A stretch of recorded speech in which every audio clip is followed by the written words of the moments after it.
nzambe na tongo lelo amen. Na pamboli yo pe na pamboli présence na yo dans ce lieu. C'est Dieu qui a voulu que nous puissions être ensemble ce matin. Amen.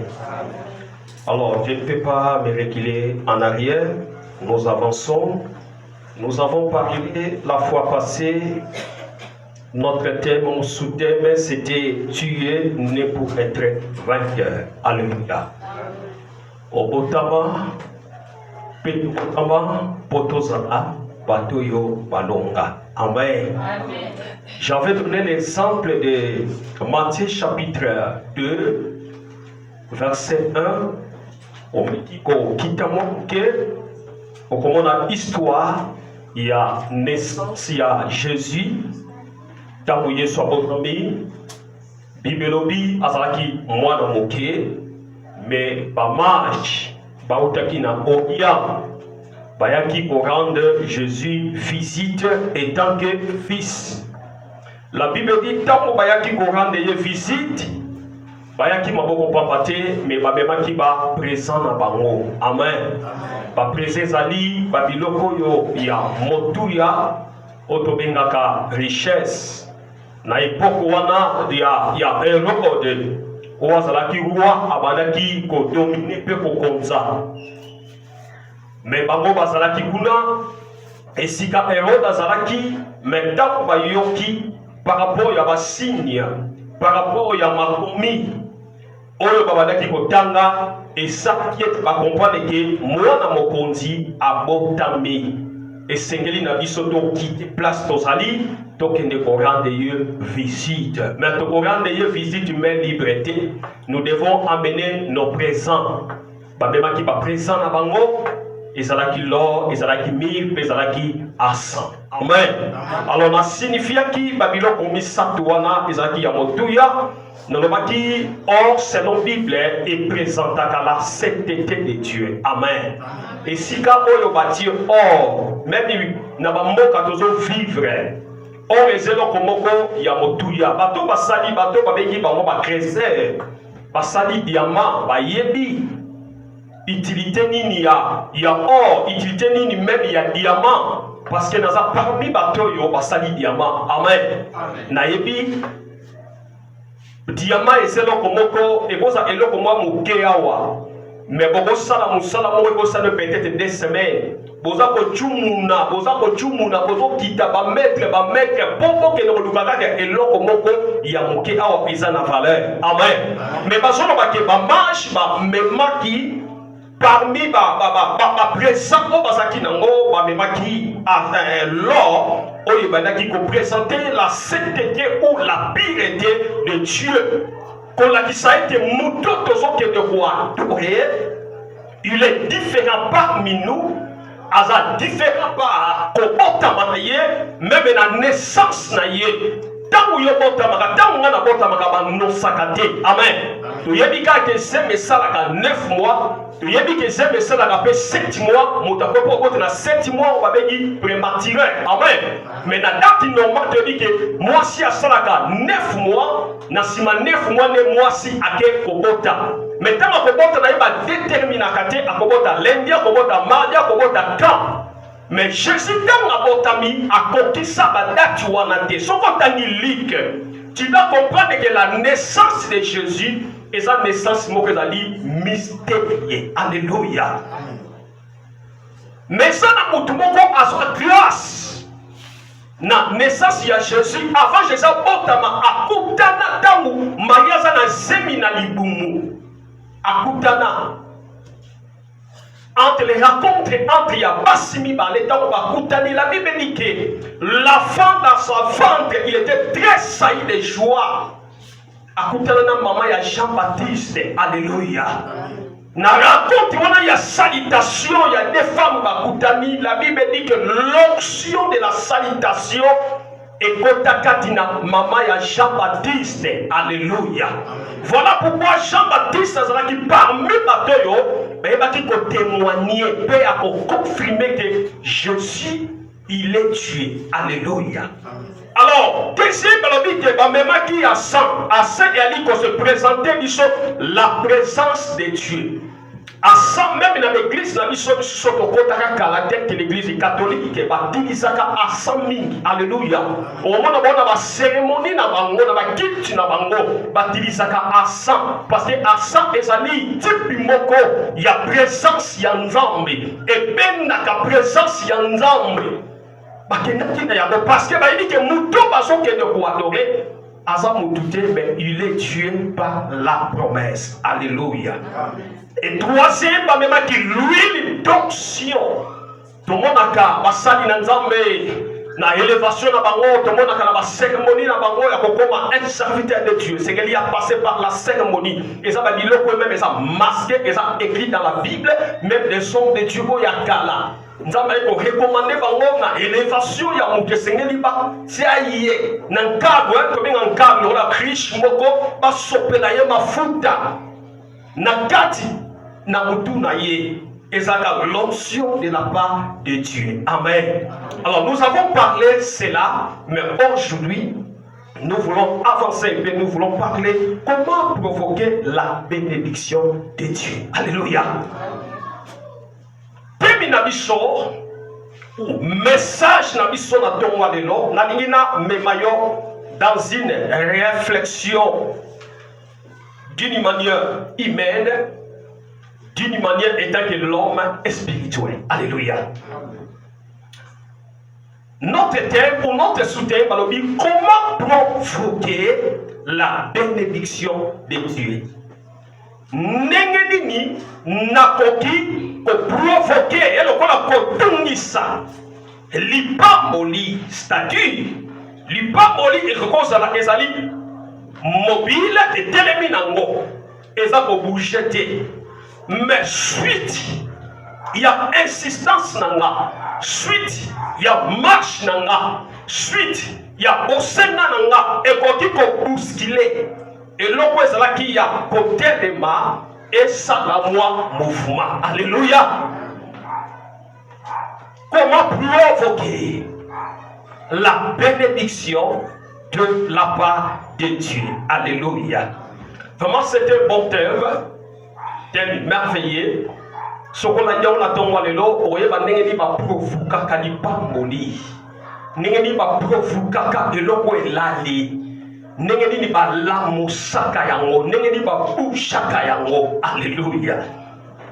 Nagina défini biloko misato yo pour osanango attention et yo. La première chose, comment provoquer la bénédiction de Dieu.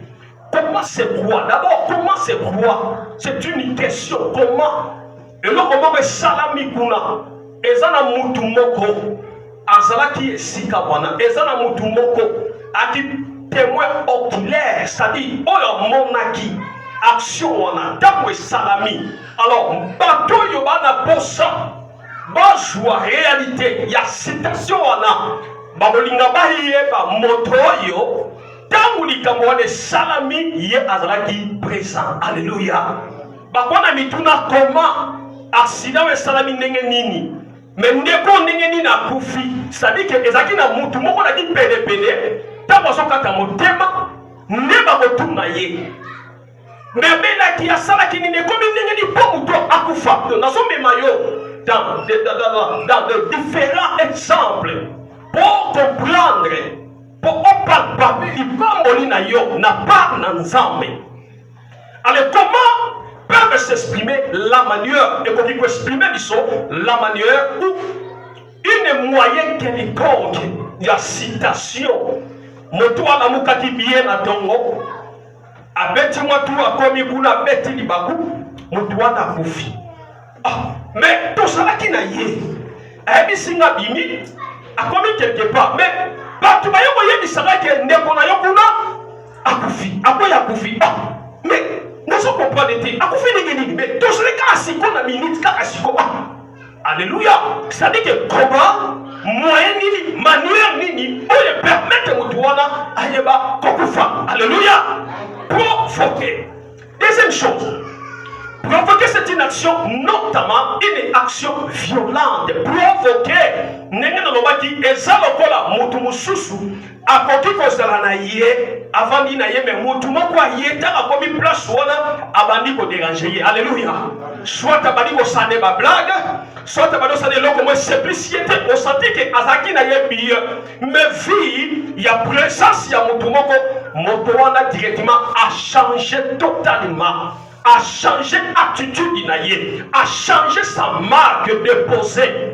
Nenge batu bayebeli mais to yebi ndeko wana saka calme, to yebi ndeko wana saka malamu mais asali likamwa ndenge a réagi ndenge ni. C'est ça provoquer qu'on va provoquer moto yo yozo senti capacité na ye ou moto yo senti faiblesse na ye. Alléluia. Parce que moto yo yebite et c'est difficile pour le provoquer. Alléluia. Est-ce que ça va monter?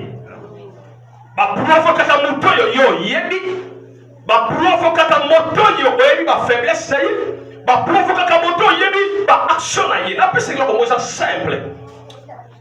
Na mesabi ko tala ba catch américain. Pour ça la ngamo ba dresse. Alléluia. Et ça la ngamo ba frère mo na vandi na mo na pour sa discussion na tsaka bikat américain. Mais na monaka ndenge bango na bango ba fidèle chaque. Alléluia. Au mona ba temi na ring mususu azawana abali ko finga muninga. Alléluia. Abali ko finga muninga azosani mona pona ning azolinga amemaye na distraction moko oye que permettre ye na donner wana apeke contrôle na ye. Alléluia.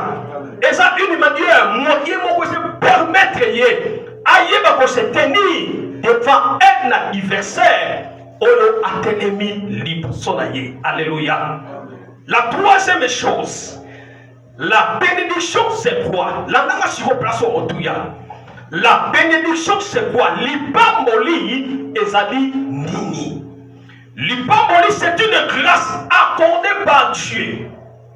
Lipamboli ezali ngolu oyo nzambe apesa. Alléluia. Tango basolo bake eza grâce oyo nzambe apesa apesi yango na moto nyonso te. Apesi yango na première chose, la première catégorie na bato yo baza ko croire na Jésus étant que sauveur, Jésus étant que Dieu. Alléluia. Et Jean chapitre 1 verset 12, la Bible dit, Jean chapitre 1 verset 12, à tous ceux qui l'ont reçu, à celles qui se croient à son nom, la Bible dit, elle a donné le pouvoir devenu l'enfant de Dieu. Amen. Babi ezana ba oba botabi na nzela na makila te mena bato ba botabi par la foi. Alléluia. Ba pesi bisongolu biso nyonso ya kokoma mais sana bato nyonso ba kokoma bana nzambe te mais ezana bato yo basa préparé, ezana bato basali disposé, ezana bato lipamboli et salama pona bango. Alléluia. Tant nous sommes à l'ipamboli, n'a pas qui n'a premier degré. Deuxième degré l'ipamboli, ça dit, motomo sous-soupé à koki, aux années à 100 000 années, mais aza pe béni. Alléluia. Aza béni par rapport, il y a métier d'inaye. Aza béni par rapport, il y a travail inaye. Aza béni par rapport, il y a commerce inaye. Alléluia. Vous en avez très bien. Mais Bible lobi, la bénédiction est une grâce accordée par Dieu, un souhait humain, c'est-à-dire moto nyoso, on a sali, et ça a souhait il y a moto nyoso à vivre, l'ipamboli nanzame. Alléluia. Il y a un moment quand même, il est béni. Alléluia. Il est béni par rapport à quoi n'est pas ça qui, exemple par rapport à travail naïe, par rapport à la classe nasali, par rapport à commerce naïe, il peut être béni. Alléluia. Mais la lipamboli autozolo wanatonga lelo, et ça lipamboli d'une manière n'a pas yanzambe o yazako accordé. Na batoyo baso croire à travers sa parole, na bato baso croire à travers sa divinité divine. Dieu peut l'accorder la grâce. Il y a l'ipamboli na kati na bomoi na bango. Amen. Maman dit l'ipamboli na nzambe et s'agissaka d'une manière favorable envers quelqu'un et s'agissaka d'une manière favorable, c'est-à-dire na vie ya mondimi nyonso. Amen. Na tanga message moko parole moko eza na kata Bible, David azoloba kobanda azalaki mwana akomi elenge amona nani moyenge benite akufa na pasi pe akufa na mawa pe akufa na pauvreté. Alléluia. Pona nini alobi mon Kristo si seulement si avandi kati na liloba moto wana kozala béni eza te kaka nasomba immeuble, nasomba mituka, nasomba neza bénité. Amen. D'abord, la bénédiction est un fruit moko ko eze mema mutu na paix. Alléluia. Oza na paix, oza na kimia, oza kufanzala te chaque jour.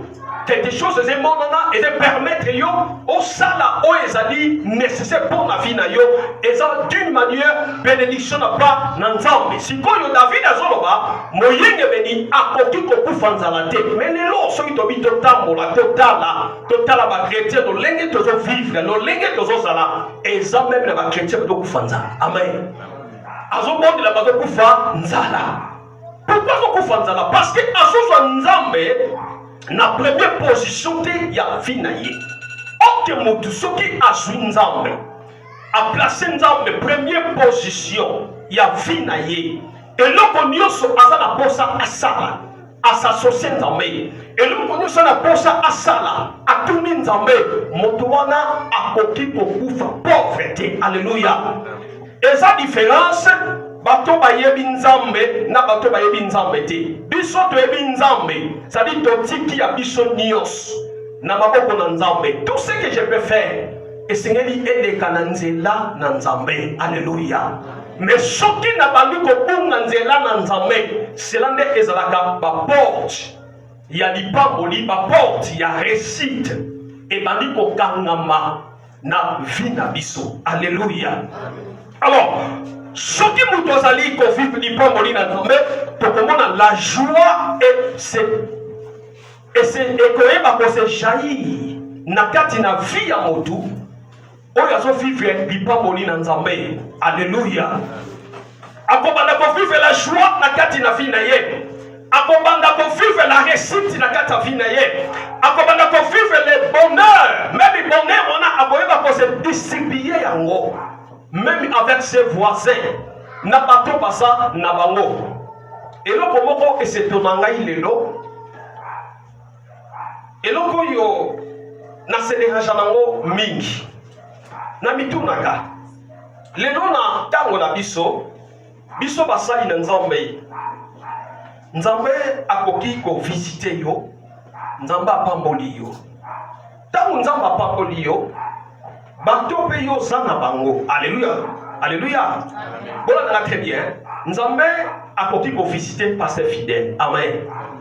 A visiter d'une manière d'une autre. Bato na zana bango bazana vie à mabe. Voilà, on a très bien. Est-ce que tous se réfléchir ensemble? Est-ce que bato na ba servir nzambe malam? Ba ko servir nzambe avec des inquiétudes. Alléluia. Pour azam mutu, azana misu, azana babosa, azana babosa ba besoin. Mais yo nzamba tomboli yo. Bato baza pene na yo bato baza kokita. Bien aimé. Et là wana ezakaka epana biso bato mwindu. Amen. Bon mutu mwindu en réalité asepelaka te amona moninga tongwama. Soki moninga tongwami ye ministère ya ko jouer, ministère ya ko kokwisa ye. Amen. Ya ko kofina ye. Akolinga te ke mutu wana atongwama, akolinga te ke mutu wana avancer, akolinga te ke mutu wana akende liboso. Mais yaba no sana abanda kofina mutu wana po ayokana te, ayebana te. Amen. Mais mundele soki ya pambola mi bawo baza pene na ye akoyeba kotape vie ya mutu na mutu selon possibilité oyo azali nango. Alléluia. Il peut faire même quelque chose qui vous soit église. Atali ke bon. O atambola ka makolo. O atambola ka makolo. O ya sana camion mais on te fie mabe non. soka na misato mine akozwa oya yemoko abandi kopesa na basusu. Alléluia. Yango bibelobi. C'est une grâce accordée par Dieu, un souhait humain que Dieu agisse favorablement envers quelqu'un d'autrui. La joie, la réussite et puis le bonheur. Alors, et ça, et l'on peut permettre à Kabiso de servir Nzambe bien. Mais ce qui doit servir Nzambe bien, nous devons voir la main de Dieu dans notre vie, dans notre ministère, dans notre travail. Nous devons trouver la différence de Dieu va commencer à se manifester. Alléluia.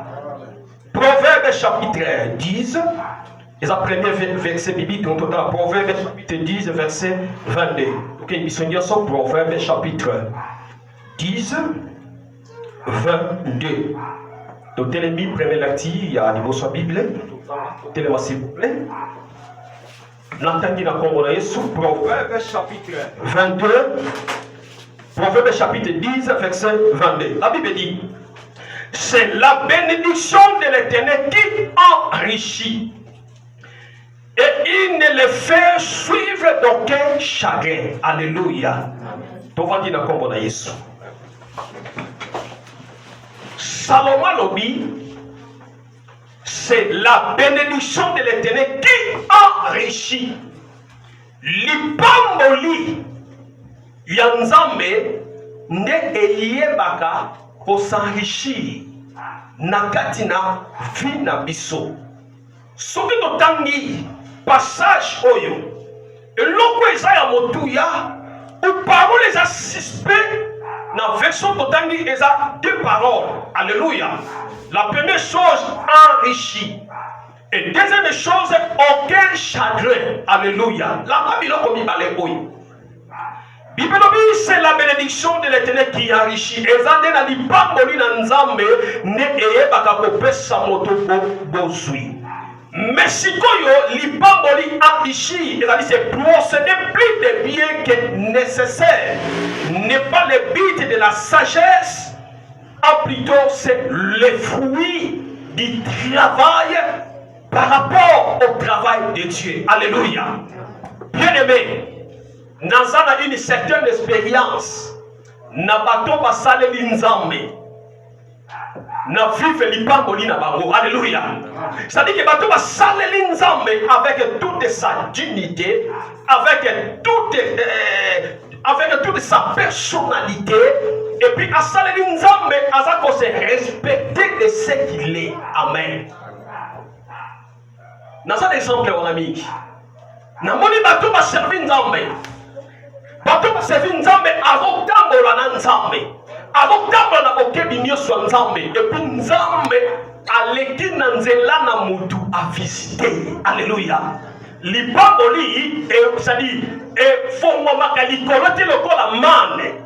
Ndenge na kala ezalaki bana Israel na désert, bayoki nzala ke Moïse asololi na Nzambe lobi na tele ena kokitisa mani na tango na biso lipamboli eza ndenge wana te. Alléluia. Et ça c'est ma histoire on Nzambe alingaki amema bana Israël na Kadesh de Barnéas alakisa bango ke yaza Nzambe enseigner bango. Mais l'époque de biso lipamboli eza ko se dépendre par rapport il y a cette idée ya vie ya motu où la considération de la parole ne est ça la lipamboli. Alléluia. Motu azobanga Nzambe. Motu azako respecter la parole de Dieu. Motu azako se respecter les sœurs, les frères dans l'église. Azako respecter comme nyonso. Nde bato wana Nzambe a manifestaka. Nde bato wana Nzambe a sololaka na bango. Nde bato wana Nzambe a tombolaka bango. Nde bato wana ba vivraka. Miracle lipamboli na ba na Nzambe. Alléluia. Et la vie chrétienne c'est la vie de la sacrifice. Alléluia. Bien aimé, vie chrétienne est la vie. Oh les amis, il y a sacrifice. Tu dois te sacrifier. Jésus étant que l'homme, mais vivait parmi les hommes. Mais la Bible dit qu'il était tué. Mais tous ces 3 ans, il y a un ministère, il y a 3 ans et demi. La Bible dit que Jésus-Christ, il a travaillé. La Bible dit que Jésus-Christ, il a gêné. La Bible dit que Jésus-Christ, il est monté dans la montagne pour chercher la voix de Dieu pour chercher. Oh, le Seigneur, il y a ça dans la part de Nzambe. Mais le Dieu qu'il était, mais il a travaillé. Alléluia. Aïbaki Kosala. Na folie ya koyeba Kosala ne ememaki na récite na quoi. Parce que ceux qui a travaillé quitté, parce que ceux qui a sala quitté, il n'y a pas de récite ou en alingaki alakisa biso tini mani ete mwana nzambe avivaka bolamu na ye lipamboli na ye par rapport ya travail ou ya considération oyo azosala penepene na nzambe. Amen. Nde akoyeba kotrouve loboko na ye parce que babi kosenrichir ezali kose procéder les biens kozwa koyeba kozwa babiloko ezali ya motulia oyo ekopermettre yo mpo oyeba kovivre malamu nalobaki boye. Comment provoquer la bénédiction de la part de Dieu? La bénédiction de la part de Dieu va provoquer yango na ba sacrifice. Alléluia. Va provoquer yango na ba sacrifice. Va présenter, va provoquer yango chaque fois tu es là dans la présence de Dieu. Nayebi un homme de Dieu, nayebi pasteur wana, yo poyebi. Les gens qui sont tombés à Kinshasa. Amen. Ils sont pasteur de la foi. Amen. Les gens qui ont visité les gens qui sont tombés. Amen. Ils sont parmi les gens qui sont théâtre. Alléluia.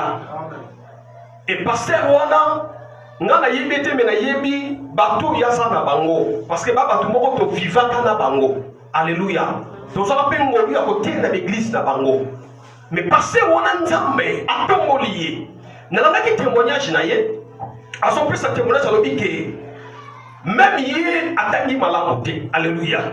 Atangi malamote vie ya difficulté oyo akutana na ngona famille ya botama alobi na tabola même coupé ya madofolo na tabusa même ba sachet pour na koluka kinata na glace. Amen. Mais opportunité wana epesi na mingité na suka seulement dans un diplôme d'état nazo ke pour les premiers gradia na kokate. Amen. Na lela vie nanga mais nzamba saranga yi grâce na nzela na ba sacrifice na nzela koluka présence ya nzambe. Amen. Lelo nzamba tomboli ngai. Alléluia.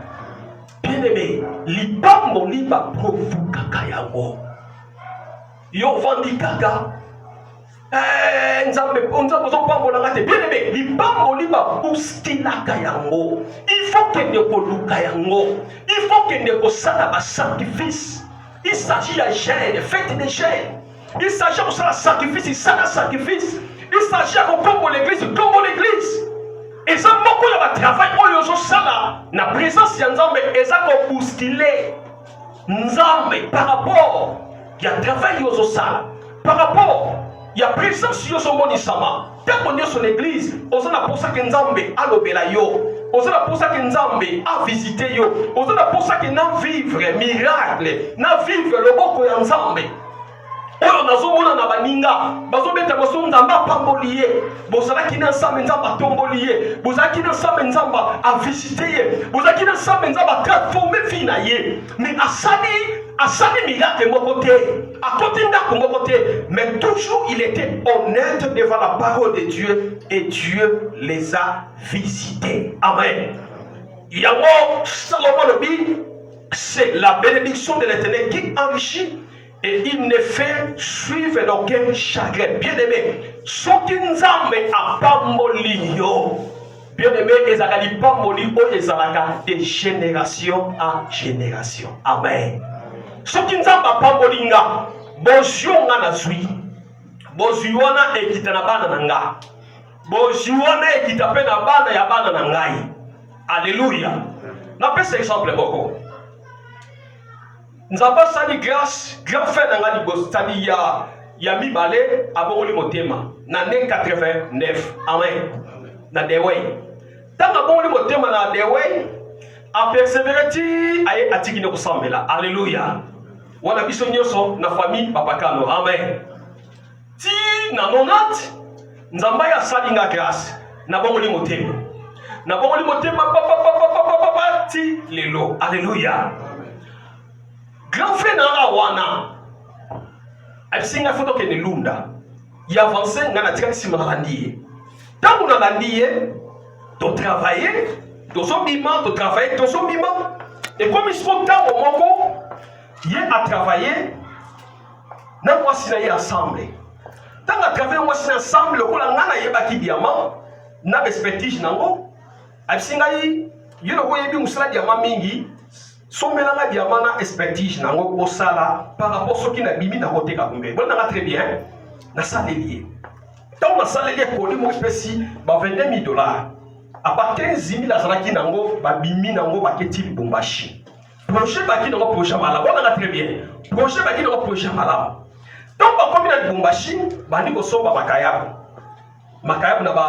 na ba compte ba benga ngoni ba wako yeba ke mbongo za mbongo ebele ba doki ba teki diamant ba zu mbongo ebele plus na mbongo bazaki nango ba komi ko somba makayabo ba louer dépôt bien aimé nzambe soki alingi yo nzambe soki azana projet na yo kati na ye contrat pour mutu na nzambe relation kata na kate amen pour asali biso ko la ye we kata na contrat ezali communion amen.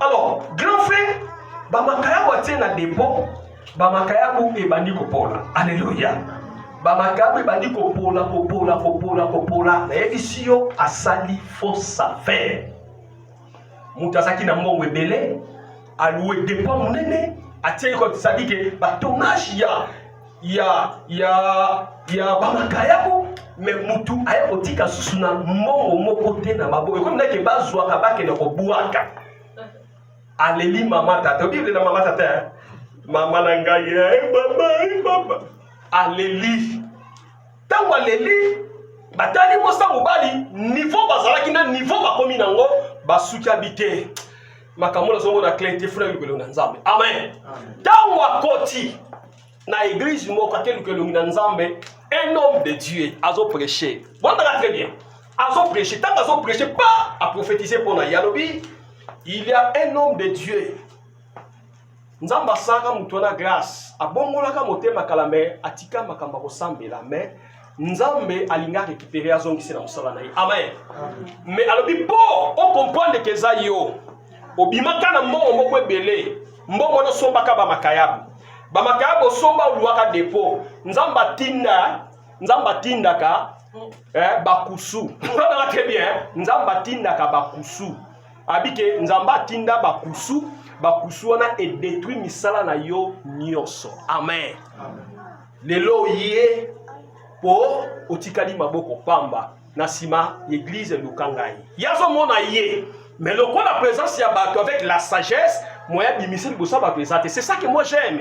Dieu peut t'utiliser mais yoloba seulement message mutoa za kolo likamuna suka lukangai c'est ça un homme de Dieu mais maman tellement non ça c'est des autres amen parce que tu ne peux pas dévoiler la vie de quelqu'un devant la masse et ça une porte il y a faiblesse et qu'on peut rendre mutu l'incrédulité il faut utiliser la sagesse la manière nzamba ko lobela ko lakisa yo mutu wana tale te lobité akuduka yo nzamba ba le toucher parce que ce qui nzamba lobi de ça dit que abandi ko travailler na motema ya mutu wana c'est ça ce qu'il a passé et grand frère na simanango akei aluki passer wana bakutani tant bakutani expliquer passer wana assurer tant babonde